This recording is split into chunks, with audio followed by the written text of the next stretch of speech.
Welcome to the channel students. तो हम explain यहाँ पर कर रहे थे chemical properties of the phenols, जिसका कि हमारा था part A, that is the reactions involving the phenolic group. इसकी हमने first reaction that is the acidic character को पिछली वीडियो में एक्सप्लेन किया था। इस वीडियो में हम इसकी स्टार्ट करेंगे दूसरी reaction, that is the very very important one, action of ammonia. ठीक है, या फिर हम लिख सकते हैं reaction with ammonia. Reaction with ammonia, तो फिनोल जब अमोनिया के साथ रिएक्ट करती है तो क्या प्रोडक्ट बनते हैं।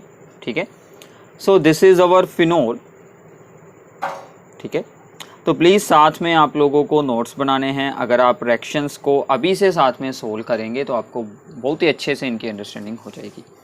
प्लस अमोनिया, तो इनकी रिएक्शंस को प्रोसीड करवाने के लिए हमें साथ में यूज़ करना पड़ता है इसमें एनहाइड्रस जिंक क्लोराइड, जो कि हमने ग्रूव्स प्रोसेस में भी यूज़ किया हुआ है जब हम अल्कोहल को HCl के साथ रिएक्ट करवाते हैं।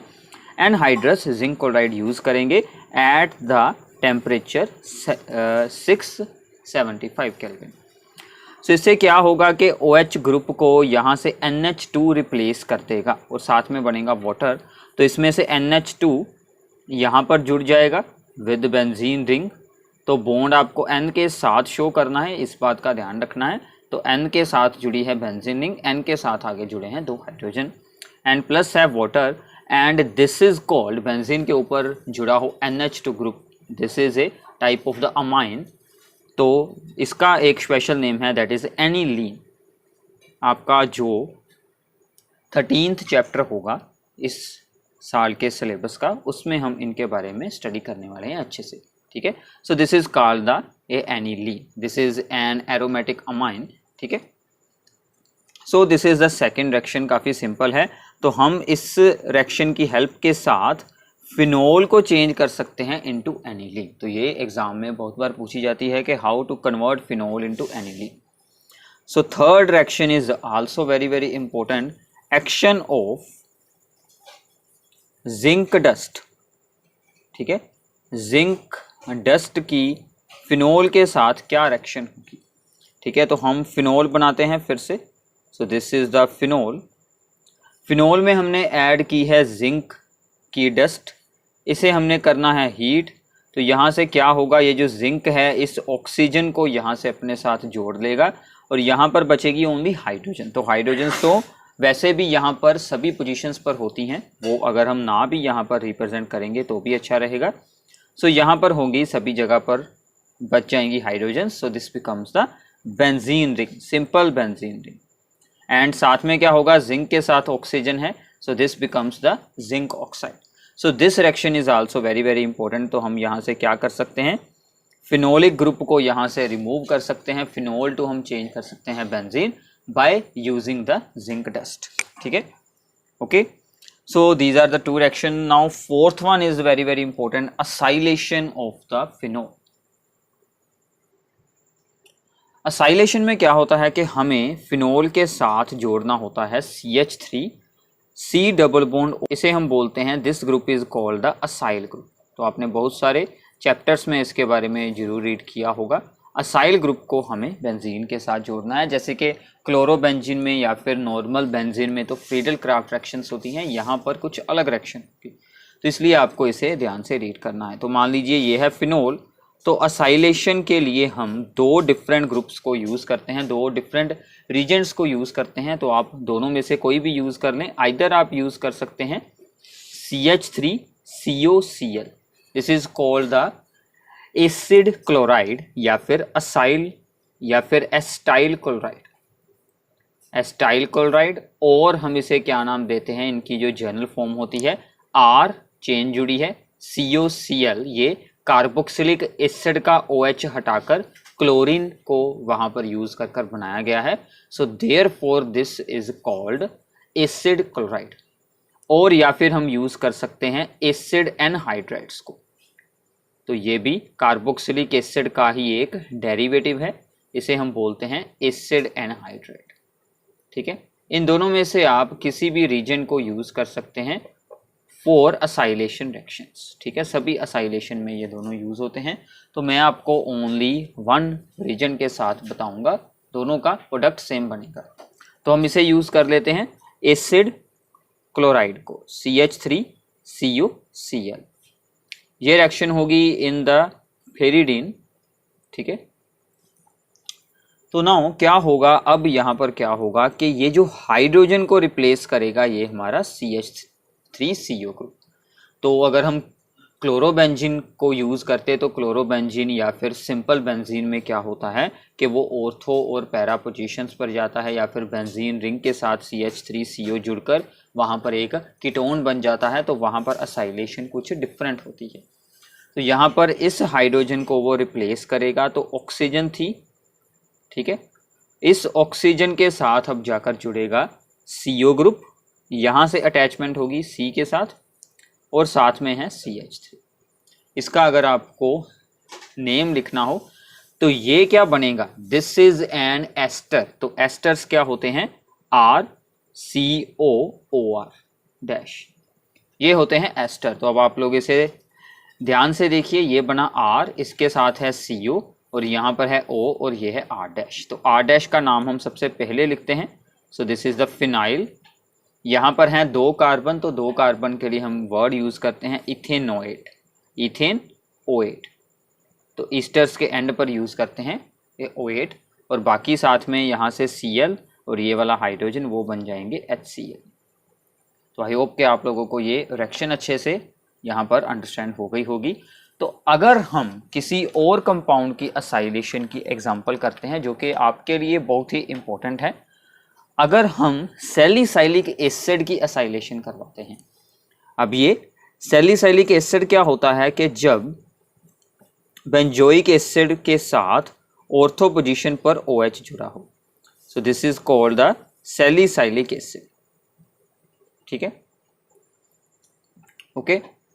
सो अगर हम इसकी असाइलेशन करवाते हैं, मान लीजिए इस बार दूसरा रीजन यूज कर लेते हैं, एसिटिक एनहाइड्राइड को। So this is called acetic anhydride या फिर एसिड एनहाइड्राइड, इनका एक जनरल नेम है।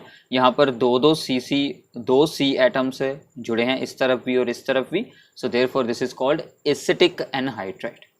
तो ये है हमारा एसिटिक एनहाइड्राइड। तो इसके साथ भी यहाँ से हाइड्रोजन होगा remove, so this becomes the COOH and यहाँ पर बन जाएगा OCOCH3। तो ये हमारा असाइल ग्रुप यहाँ पर जुड़ गया है and this is called aspirin. आप लोगों ने बहुत बार इसका नाम सुना होगा एस्प्रीन, जिसको के एक मेडिसिन की तरह यूज़ किया जाता है। This is an analgesic, this is an anti inflammatory drug, antipyretic drug, बुखार के लिए यूज़ किया जाता है। ठीक है, as a pain killer use किया जाता है, काफ़ी इसके यूजेस होते हैं। तो दिस इज़ कॉल्ड एस्प्रीन और इसका नेम क्या बनेगा, रूल्स के अकॉर्डिंग इसका नेम बनेगा एसिटाइल सैलिसाइलिक एसिड। ठीक है, acetyl salicylic acid, acetyl word इसके लिए यूज़ किया गया है और बाकी का तो ये था ही हमारे पास सैलिसाइलिक एसिड। ठीक है, तो ये थी हमारी 4th रिएक्शन। इसमें एक साथ में इसके रिलेटेड है reaction, that is called the Fries rearrangement.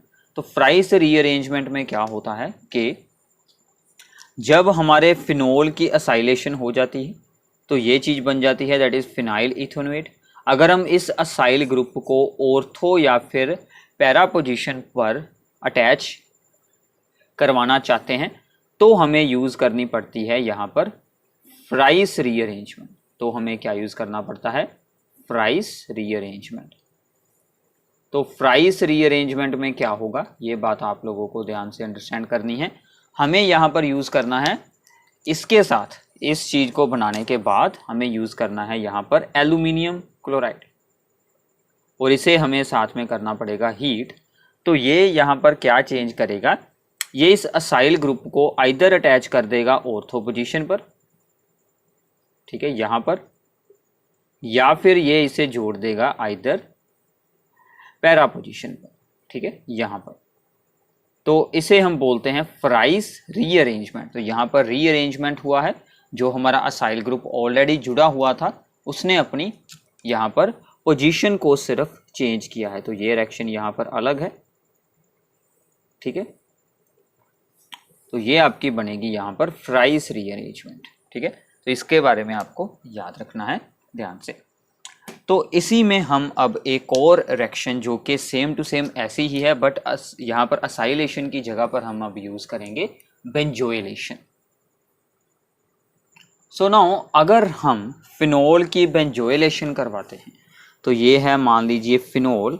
अब देखिए बेंजोइलेशन का मतलब क्या है कि जैसे हमने असाइल ग्रुप जोड़ा था वैसे ही अब हम यहाँ पर बेंजोइल ग्रुप जोड़ेंगे। बेंजोइल ग्रुप मीन्स बेंजीन के साथ जुड़ा हो C डबल बॉन्ड हो, so this is called a benzoyl group. और हम इसे इन शॉर्ट क्या लिख देते हैं, C6H5CO, ठीक है। हमें इस ग्रुप को जोड़ना है तो हम यहाँ पर बेंजोइल क्लोराइड के साथ इसकी रिएक्शन करवा देंगे, यानी कि C6H5COCl। आप इसको बनाकर भी दिखा सकते हैं और एज ए फॉर्मूला भी लिख सकते हैं।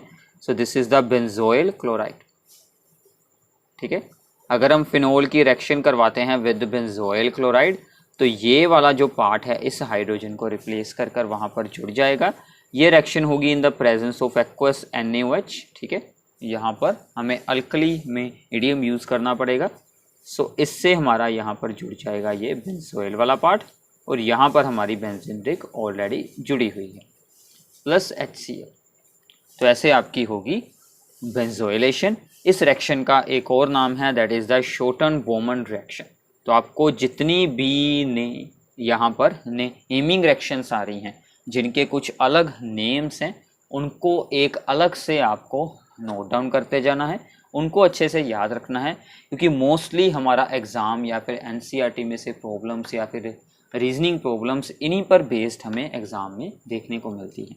तो इन्हें आपको अच्छे से ध्यान से याद रखना है। तो ये हमारा A पार्ट हो जाता है complete, reactions involving the phenolic group. इसके बाद हमारा शुरू होगा reactions involving the benzene ring.